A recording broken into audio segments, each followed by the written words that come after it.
For over a decade, Chinese political and corporate leaders have been hunting for investment opportunities around the globe with bottomless wallets.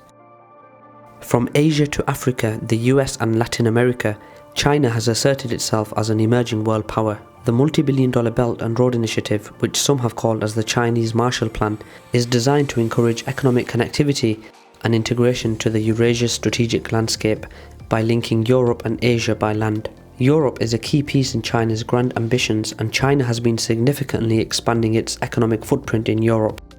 So much so that it has led the EU to devise a counter-strategy in order to prevent the creation of political and financial dependencies. I'm Kasim, welcome to KJ Vids, and in this video we take a look at China's investments in Europe.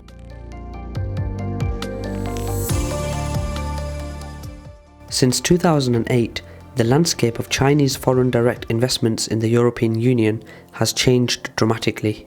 From $840 million invested in 2008, China's annual foreign direct investment in Europe grew to $42 billion in 2017. According to a recent compilation by Bloomberg, total Chinese investments in Europe, including both mergers and acquisitions and greenfield investments, amount to $318 billion, 45% more than Chinese investment in the US between 2008 and 2017. China has taken over approximately 360 European companies. In the first 6 months of 2018, research by global law firm Baker McKenzie found that the value of newly announced Chinese merger and acquisitions in Europe hit $22 billion by the midpoint of the year, 9 times higher than in North America, where it was just $2.5 billion.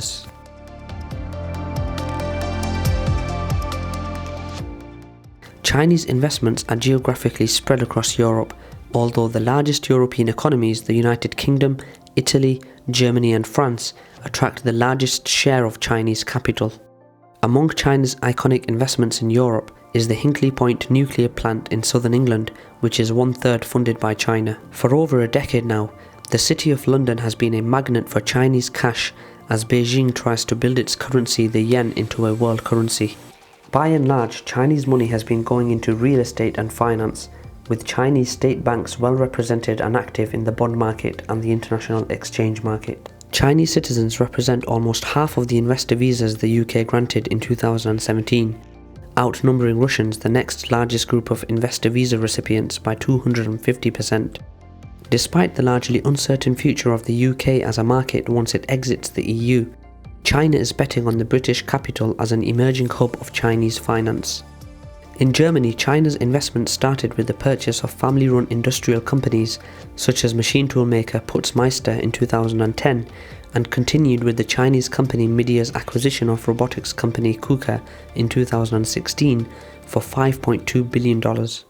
More recently, a Chinese investor's $1 billion acquisition made it become the top shareholder of Daimler AG, which is the 13th largest car manufacturer and is the largest truck manufacturer in the world. German debate over Chinese foreign direct investment has intensified since the launch in 2015 of China's Made in China 2025 strategy, a national plan that aims to make the country a champion in key high-tech industries such as aerospace, robotics and artificial intelligence. Many Chinese companies have eyed up German companies with the goal of acquiring technologies and orchestrating transfers of these technologies.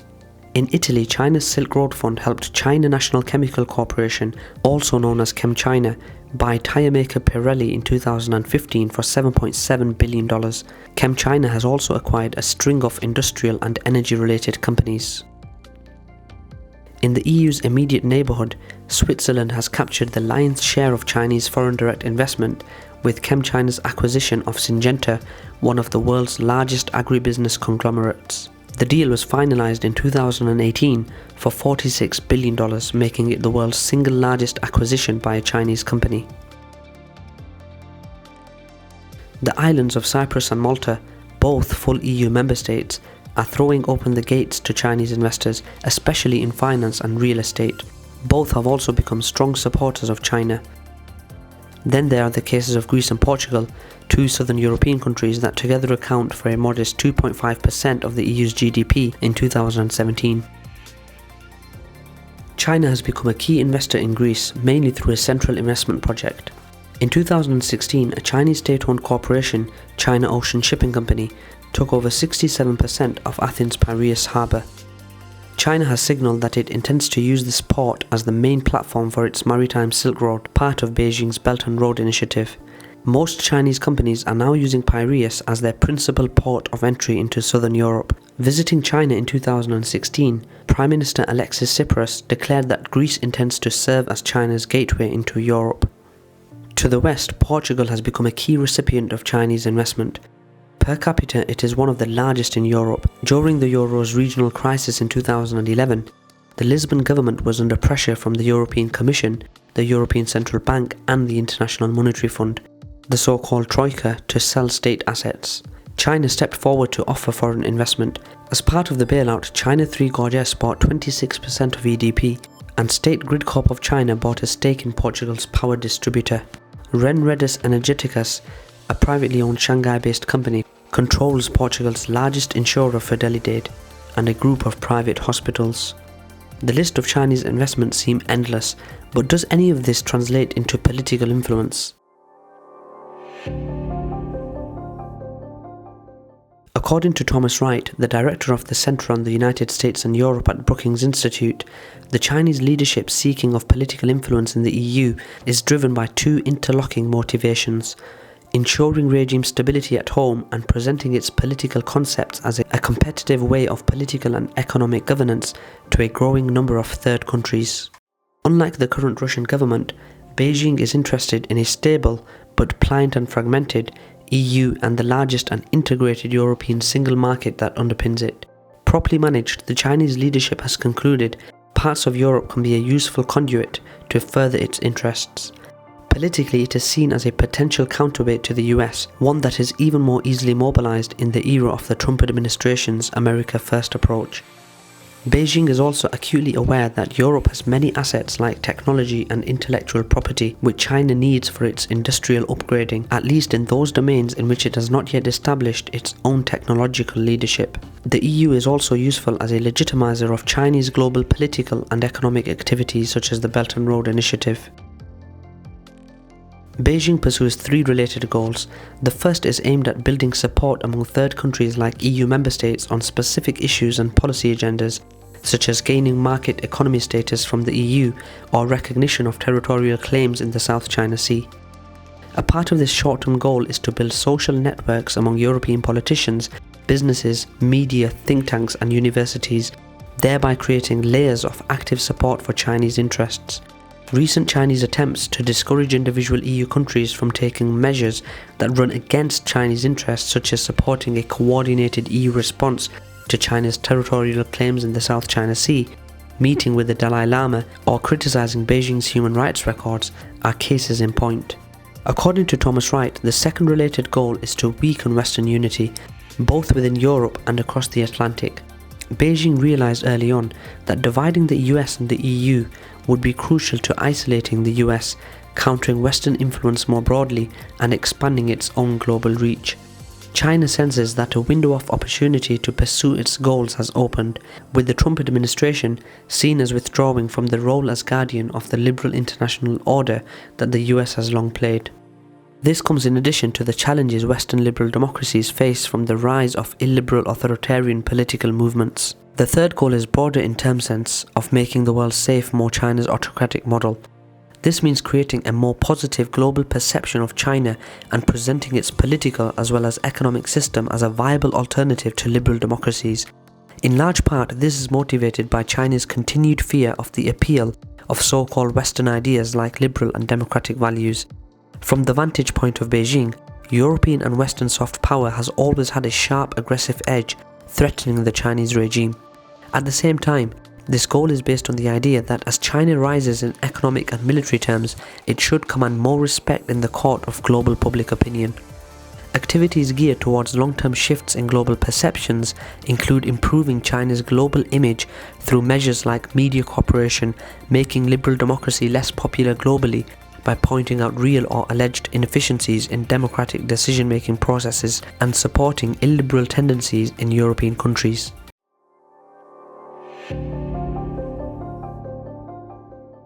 Given the rapidity of China's economic development in the past 30 years, it has taken the EU some time to acknowledge the growing power and influence of Beijing. Not only has China become a trading giant, it sits on the world's largest currency reserves and is an increasingly important provider of foreign investment, including in Europe. Recently, however, a number of developments have generated a sense of caution among European politicians and policymakers. On 19 September, the EU published its much-anticipated strategy to counter China's increasing economic influence in Europe. China's refusal to tackle the dominant position of its state-owned enterprises led the EU to refuse to grant China market economy status. Beijing's targeting of European technologies has also led to plans for screening of Chinese investments in Europe. But it was the massive infrastructure investments under BRI that raised concerns in Brussels, as well as Washington, Delhi, and other capitals about the implication of China's approach. In the spring of 2018, EU ambassadors in China penned a report critical of the BRI for being economically, environmentally, socially, and financially unsustainable. It also criticised China for discriminating against foreign businesses, the lack of transparent bidding processes, and the limited market access for European business in China. China's involvement in the EU and its neighbourhood also rang warning bells. In 2014, Montenegro concluded an agreement with China Exim Bank on the financing for 85% of a highway construction project, with the estimated cost equaling 25% of the country's GDP. The IMF has repeatedly stated that construction should only continue on the basis of concessional funds. Many believe that a debt default is likely, which may result in the involuntary handover of critical infrastructure to China. Likewise, China's entire or partial acquisition of ports in Belgium, the Netherlands, Spain, Italy, and most notably Greece has not gone unnoticed. Without serious hindrance, China is buying up critical infrastructure in Europe, whereas European foreign direct investment in China is decreasing. China has already reaped some political benefit from these investments, with some member states blocking resolutions critical of human rights in China or condemning Beijing's conduct in the South China Sea. Similarly, European officials have also questioned the environmental and economic sustainability of various Chinese connectivity projects. The planned construction of 6 coal-based power plants in Pakistan, whose joint output capacity equals 27% of the country's current capacity, has been criticised as environmentally unsustainable. Sri Lanka has been unable to repay Chinese loans for the construction of the Hambantota port.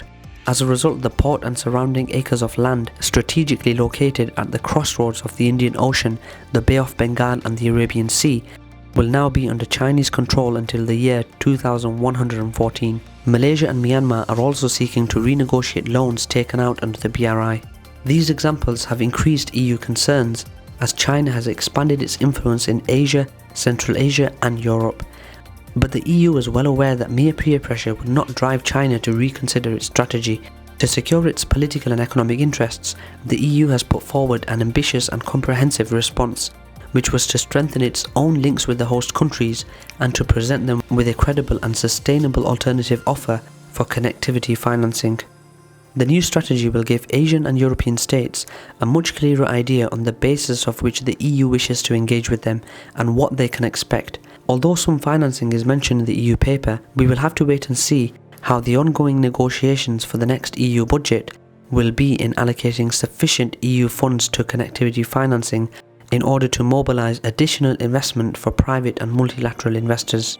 The EU strategy will also need united support from member states, a solid public communication strategy, and broad bi- and multilateral outreach programmes to the EU's partners.